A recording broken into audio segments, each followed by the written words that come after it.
Hello दोस्तों, आज हम लोग आप सब लोगों के लिए एक ईडियम्स एंड फ्रेजेस की सीरीज लेकर के आ रहे हैं, जिसमें हम लोग हर दिन 10 ईडियम्स याद करेंगे, उनको समझेंगे कि उनको कैसे याद करें।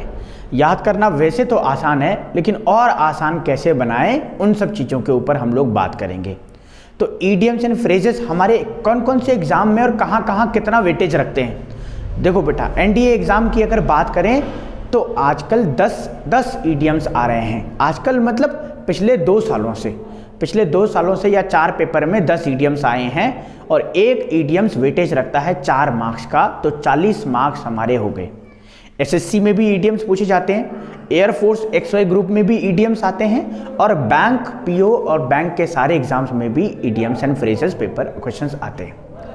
अब हम लोग बात करें कि भाई ईडियम्स एंड फ्रेजेस की, तो पहला ईडियम्स, ये पहला पार्ट है। This is the first part of idioms. ऐसे हम लोग बहुत सारे पार्ट आप लोगों को लेकर के आएंगे, इंपॉर्टेंट, बिल्कुल ऐसे जो बिल्कुल आने के चांसेस जिनके बहुत ज़्यादा हैं। तो एक बार जरा रीड करें। पहला है man of moment, man of word, man of bones. ये मैन ऑफ बोन्स 2021 या 2022 के अप्रैल वाले एग्जाम में आ रखा था एनडीए में। Man of means, man of letters, man of words, ये देखना ये सारे के सारे एक दूसरे से रिलेटेड है और जब भी कोई कंफ्यूजन वाले वर्ड्स आते हैं तो वो जरूर एग्जाम में पूछे जाते हैं। मैन ऑफ वर्ड और मैन ऑफ वर्ड, देखिए जरा, ये मैन ऑफ वर्ड है और ये मैन ऑफ वर्ड है, जरा सा डिफरेंस है, लेकिन मीनिंग बिल्कुल चेंज होगा। उसके बाद ऑफ एंड ऑन है, आउट एंड आउट है, रॉयल रोड है, रेड टेपेस में, तो इनके मीनिंग क्या है और साथ साथ में देखेंगे कि याद करने का आसान तरीका क्या है। तो चलो देखते हैं। तो सबसे पहला वर्ड है मैन ऑफ मोमेंट। अच्छा, मोमेंट का मतलब होता है उसी क्षण में, उसी क्षण में। मैन ऑफ मोमेंट का मतलब हो गया उसी क्षण में, और मैन का मतलब आदमी। अच्छा, उसी क्षण का आदमी एक्चुअली होता क्या है? मैन ऑफ मोमेंट एक तरह से ऐसा कह सकते हैं कि जैसे अभी बात करें तो अभी बहुत सारे मैन होंगे, लेकिन मान लीजिए कहीं पे आप शॉपिंग करने गए तो सब कुछ नॉर्मल चल रहा था, लेकिन वहाँ पे जो है कोई एक बड़ा एक्टर आ गया, सलमान खान। अब जब सलमान खान वहाँ आ गया ना, तो सारी की सारी भीड़, पब्लिक उधर भाग गई। सारी भीड़ वहाँ पे जब भागी तो उस मोमेंट पे वो सेंटर ऑफ अट्रैक्शन हो गया, या उस मोमेंट पे सारे लोगों ने अपना काम काज छोड़ करके वहाँ चले गए। कब गए? उस पर्टिकुलर मोमेंट पे, ना उससे आगे ना उससे पीछे, और गए कहाँ? उस मैन के लिए, उस मैन के लिए गए। और कब जाएंगे? जब वो मैन बड़ा इंपॉर्टेंट होगा हमारे लिए। तो क्या हो जाएगा? मैन ऑफ मोमेंट का मतलब significant person, significant person. Significant को इंपॉर्टेंट भी बोल सकते हैं। सिग्निफिकेंट पर्सन मतलब इंपॉर्टेंट पर्सन। एक बार मैं दोबारा समझाता हूं। अच्छा, सेंटर ऑफ अट्रैक्शन भी कह सकते हैं इसे, सेंटर ऑफ अट्रैक्शन। जैसे मान लीजिए ये ना आकर के सेंटर ऑफ अट्रैक्शन आ गया, तो वो भी यही होगा, मैन ऑफ मोमेंट और सेंटर ऑफ अट्रैक्शन। दूसरा वर्ड हो गया मैन ऑफ वर्ड और ये वर्ड, इन दोनों को साथ में समझ लेते हैं। अच्छा, वर्ड का मतलब क्या होता है? संसार, और वर्ड का मतलब होता है एक शब्द। अच्छा, जैसे हम लोग हिंदी में बोलते हैं ना कि मैंने आपको अपनी जुबान दे दी। भाई मैंने कहा, मैं एक इंग्लिश का टीचर हूँ, मेरे से बहुत बार हर क्लास में बच्चे पूछते हैं, सर सिलेबस कंप्लीट होगा कि नहीं एनडीए का सिलेबस कंप्लीट होगा कि नहीं? तो मैंने कहा, बेटा आपके सिलेबस, आपके पेपर आने से पहले 15 दिन पहले या 1-1.5 महीने पहले मैं अपना सिलेबस कंप्लीट कर चुका हूँगा। मैंने आपको अपनी जुबान दे दी है। सो क्या कहेंगे हिंदी में? I gave my word, I gave my word, promise दे दिया। तो मैन ऑफ वर्ड कौन होता है? ऐसा पर्सन जो मैन ऑफ प्रॉमिसेस का होता है, जो अपनी बात का पक्का होता है। तो इसे हम लोग कहेंगे मैन ऑफ प्रॉमिसेस, अपनी जुबान का पक्का। और वर्ल्ड की बात करें तो वर्ल्ड का मतलब होता है संसार, और संसार किससे? मैन से रिलेटेड। अब आप देखते होंगे कि कोई एक पर्सन होता है जो बहुत जगह घुमा हुआ है, ऑस्ट्रेलिया गया हुआ है, अमेरिका गया हुआ है, लंदन, ब्रिटेन, जापान, बहुत सारी जगह गया हुआ है। तो मैन ऑफ वर्ल्ड मतलब ऐसा पर्सन जो सब जगह गया हुआ है वर्ल्ड का। और ऐसा अगर कोई पर्सन होगा तो उसको हम लोग कहेंगे एक्सपीरियंस्ड पर्सन। क्या कहेंगे हम लोग? Experienced person. उसी को ही कहेंगे क्योंकि उसको हर जगह का नॉलेज होगा। भाई अगर वो बहुत जगह गया है तो उसको लगभग हर जगह का नॉलेज है कि कहाँ का क्लाइमेट कितना रहता है, अमेरिका में इस टाइम ऐसा होता है, जापान में ऐसा नहीं होता, वैसा होता है।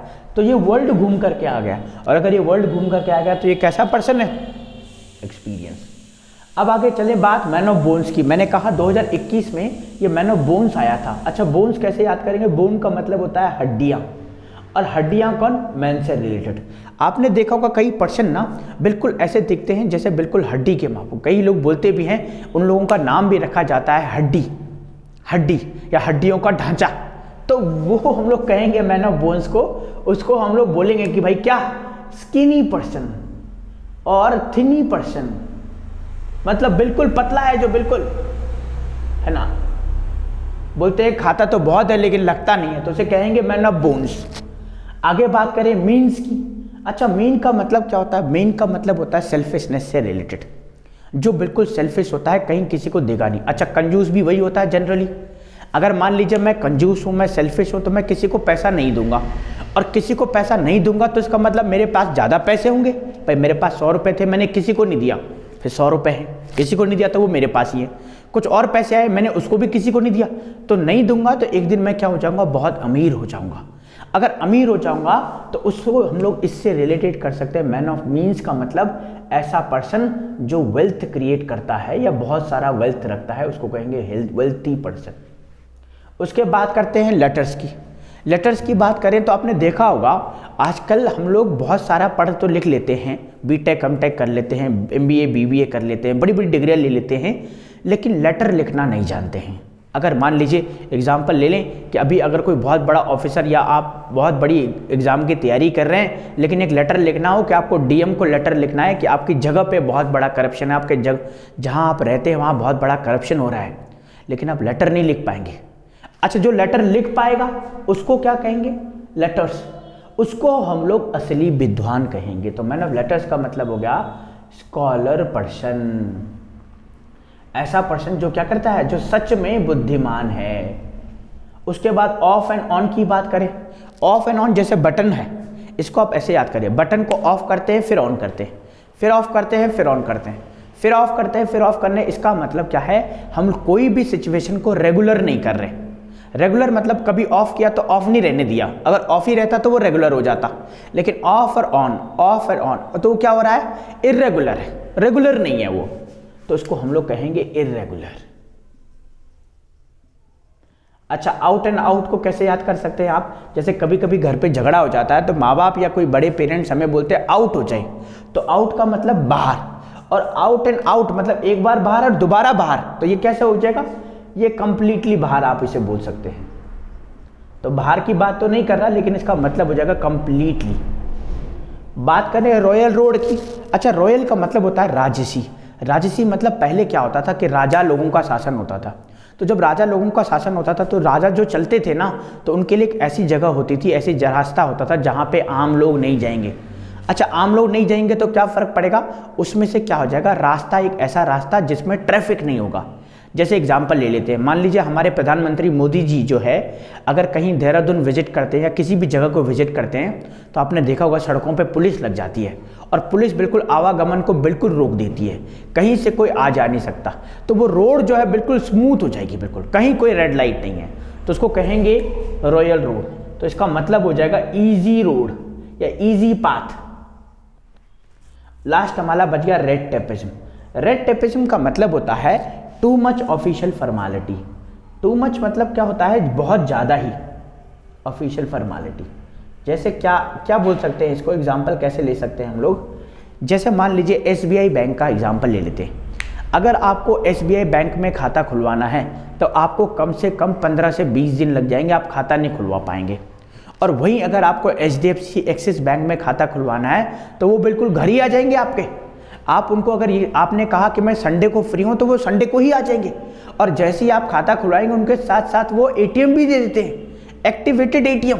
लेकिन वहीं अगर आप एसबीआई बैंक में या पीएनबी बैंक में चले गए तो बहुत मुश्किल होगा आपको खाता खोलना, और उसके बाद एटीएम का तो भूल ही जाओ।